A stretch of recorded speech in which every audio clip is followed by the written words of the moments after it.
Hi, beloved daughters. Happy Mother's Day. I have a special message for you. Now, Mother's Day is an exciting time, but for some of us in our community and in our congregation, Mother's Day brings about a mix of emotions, and I wanted to send you some encouragement today. One of my favorite passages in the Bible comes from Genesis 16, and later I believe it's 22. It's around the story of Hagar. Hagar was a slave who unfortunately was brought into a situation she didn't want to be brought into. And she ended up having the child of Abraham, his first child, named Ishmael. And she was so distraught from her situation, she ran into the wilderness. And in Genesis chapter 16, verse 7, this is from the Christian Standard Bible. It says, "The angel of the Lord found her by a spring in the wilderness, the spring on the way to Shur. And he said, 'Hagar, slave of Sarai, where have you come from and where are you going?' She replied, 'I'm running away from my mistress Sarai.'" And through this, the Lord tells her to go back, and he tells her, correction, she didn't have the baby yet. But he tells her that she's going to have a baby, and his name's going to be Ishmael, and his name will mean the Lord has heard your cry of affliction.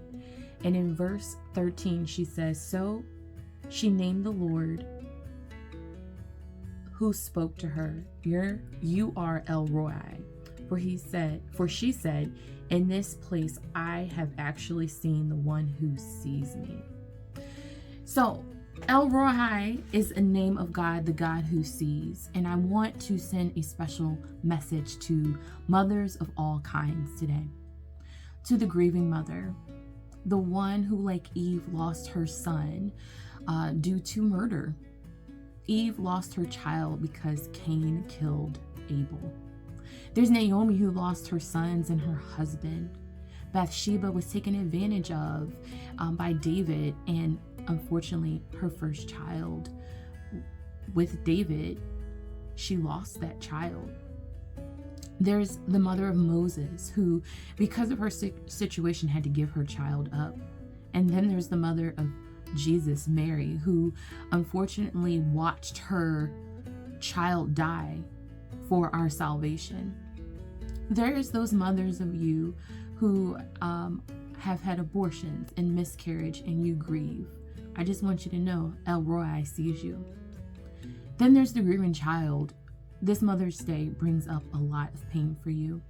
Maybe like Esther, your parents died when you were young, your mother died, and you didn't have much of a life with her. Maybe your mother abandoned you. Maybe you had a wonderful mother, but she's gone. I just want you to know El Roi sees you. He sees you in your wilderness.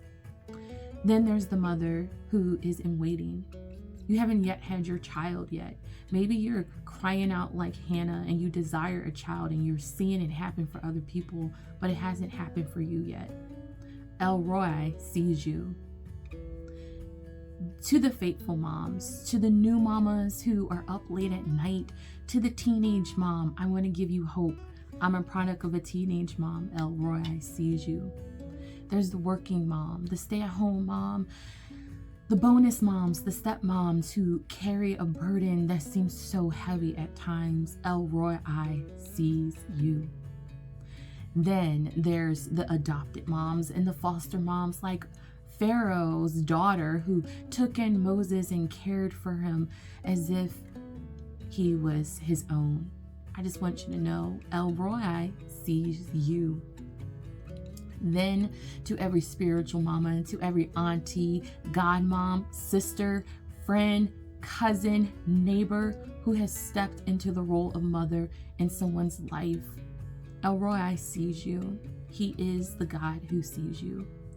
And lastly, to every grandmother who pours out into their grandchildren and has a new chance that they didn't have with their own child, I want to encourage you that El Roi sees you. Your legacy is so important. It is Timothy in the Bible that we know that his grandmother Lois laid such a foundation. So on this Mother's Day, regardless of what situation you're in, maybe you're in the wilderness and maybe you're not. I just want to remind you, like Hagar, that the God who sees you and is with you and is ready to give you your flowers because you deserve it, regardless of what state that you're in. Happy Mother's Day. You are loved.